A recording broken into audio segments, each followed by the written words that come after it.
अस्सलाम वालेकुम वरहमतुल्लाहि वबरकातुहू। स्टेज पर मौजूद मजलिस इत्तेहादुल मुस्लिमीन के हमारे शोलापुर के जिम्मेदार फारूक बाबा भाई और उनकी पूरी फैमिली, मैं आप लोगों का तहे दिल से शुक्रिया अदा करता हूं कि आप लोग इतनी तादाद के अंदर, कोई प्लानिंग नहीं थी। फारूक शाब्दी साहब का कहना है मैं कल ही रात में आया था और एक ही बोलने के ऊपर इस बात से एक बात तो यकीन हो जाती है कि शोलापुर के अंदर मजलिस के चाहने वाले अल्हम्दुलिल्लाह कितने सारे लोग हैं। ये आप लोगों की मोहब्बत है कि आपने हमेशा से ही बैरिस्टर असदुद्दीन अवैसी साहब मजलिस इत्तेहादुल मुस्लिमीन को जो ताकत बख्शी है, हमेशा आप लोगों ने अपनी मोहब्बतों से नवाजा है और उसी का नतीजा है कि आज महाराष्ट्र के चंद वो शहर जहां पर मजलिस बहुत अच्छी तरीके से मजबूत हुई है, उसमें एक शोलापुर भी है। आने वाले कुछ महीनों के अंदर यकीनन नगर पालिका, महानगर पालिकाओं के इलेक्शन होने वाले हैं और हमें यकीन है कि कुछ महीने पहले जो आपने अपना साथ दिया, ताकत दी, दुआएं से नवाजा फारूक शाब्दी को, अब आने वाले वक्त के अंदर हम चाहते हैं कि शोलापुर की महानगर पालिका के अंदर मजलिस इत्तेहादुल मुस्लिमीन के ज़्यादा से ज़्यादा उम्मीदवार चुनकर आए। अभी वक्त है इलेक्शन के लिए, लेकिन हमने सोचा कि कुछ जहां पे मजबूत हमारे गढ़ है वहां का हम जायजा लें और आज दोपहर से लगातार अलग अलग जितने प्रोग्राम्स में हम जा रहे हैं, वहां पे आप लोगों की मोहब्बत देखकर इतना तो यकीन हो चुका है कि अगर कल औरंगाबाद और शोलापुर के अंदर मुकाबला हो जाए कि किसकी ज्यादा आएगी, तो मुकाबला बड़ा टक्कर का रहने वाला है। क्योंकि जो हालात जो दीवानगी हम हैदराबाद में देखते हैं, जो दीवानगी अल्हम्दुलिल्लाह औरंगाबाद में पैदा हुई है, कुछ दिन पहले हमने गोवंडी के अंदर वही दीवानगी देखी और आज वही जुनून, वही जोश, वही जज्बा आज हम यहाँ पर शोलापुर के अंदर देख रहे हैं कि कैसे कानून हमारे ऊपर लादे जा रहे हैं, कैसा जुल्म सितम हम पर किया जा रहा है। अभी कल ही 2 दिन पहले औरंगाबाद के एक तालुके में एक नौजवान 25-26 साल के लड़के को बजरंग दल के कुछ गुंडों ने छुरा घोंप कर उसका कत्ल कर दिया। ये गुंडागर्दी आए दिन बढ़ती जा रही है। हुकूमतों को ये लग रहा है कि इनके लिए कोई आवाज उठाने वाला नहीं है, हम किसी को भी कभी भी किसी का भी कत्ल कर देंगे, किसी की कोई जुर्रत नहीं है हमसे कोई सवाल करने वाला, कोई हमसे सवाल पूछने वाला। उन्हें ऐसा लगता है कि शोलापुर में फारूक शाब्दी साहब कामयाब नहीं हुए या औरंगाबाद में इम्तियाज जलील कामयाब नहीं हुआ तो मजलिस पूरी तरीके से खत्म हो गई है। के अंदर लोग चुनाव जीत कर भी इतनी मोहब्बत नहीं पाते हैं जितना हम हार कर अल्हम्दुलिल्लाह मोहब्बत पाते हैं। आपके जीत का जश्न इतना जोर से नहीं मनाया गया था जितने हार का गम, जितने हार का अफसोस।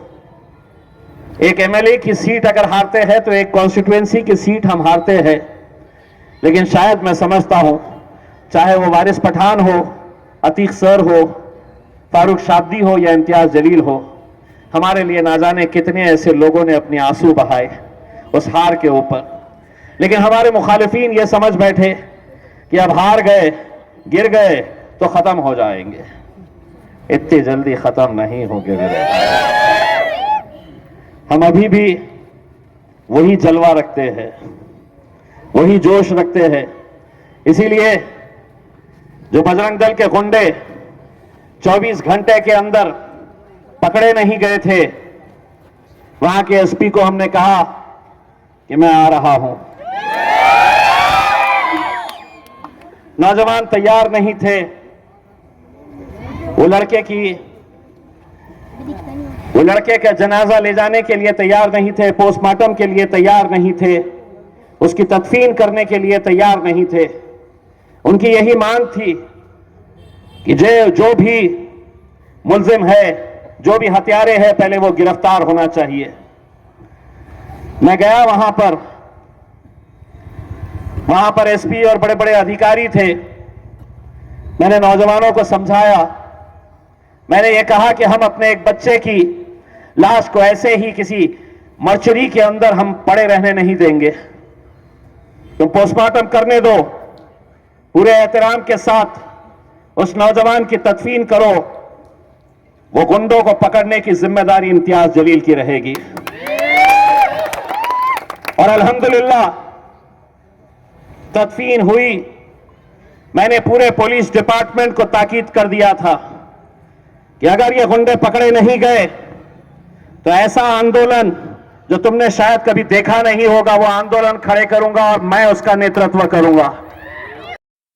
कि तदफीन हुई और महज 2 घंटे के बाद वहां के पुलिस अधिकारी का फोन आता है कि इम्तियाज जी, जो मेन हत्यारा था, जिसने चाकू चलाया था, उसे हम गिरफ्तार कर चुके हैं। 2 घंटे के अंदर। फिर आधे घंटे के बाद वही पुलिस अधिकारी का फोन आता है और वो कहता है कि दूसरा हत्यारा भी हमने पकड़ लिए है।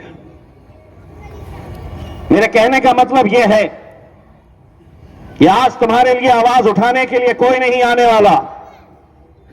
हां, लेकिन इलेक्शन के वक्त भीख का कटोरा लेकर ये जमात ऐसी है, ये जमात वैसी है, ये फिरका परस्त है, हम सेक्युलर है, हमारा साथ दो। और आज भी इस शहर के अंदर वही भाड़े के टट्टू, वही लोग जो आपकी गलियों में, आपके मोहल्ले में आकर आपको ये राग सुनाते हैं कि हम सेक्युलर हैं, हम सेक्युलर पार्टी का साथ दो आप लोग, ये फिरका परस्त जमात है।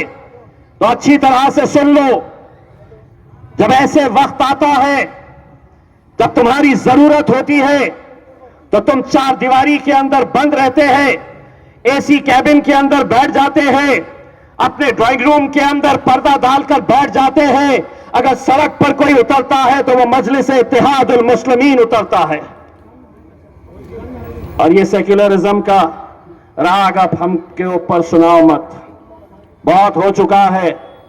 अच्छी तरह से सुन लो, जूती पे मारते हैं हम तुम्हारे जैसे सेक्युलरिज्म को, अब जूती पे रखते हैं। अगर बुरे वक्त में तुम हमारे लिए खड़े नहीं रहेंगे तो तुम्हारा कोई अधिकार, कोई इख्तियार नहीं है कि तुम महज चुनाव के वक्त हमारे बीच में आए।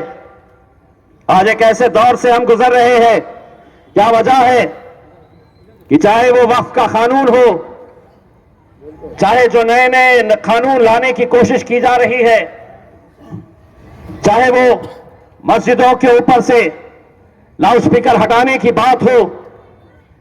ईद के मौके के ऊपर हमने देखा कि कैसा पूरे पुलिस वाले सड़कों के ऊपर जानवरों को ढूंढते फिर रहे थे।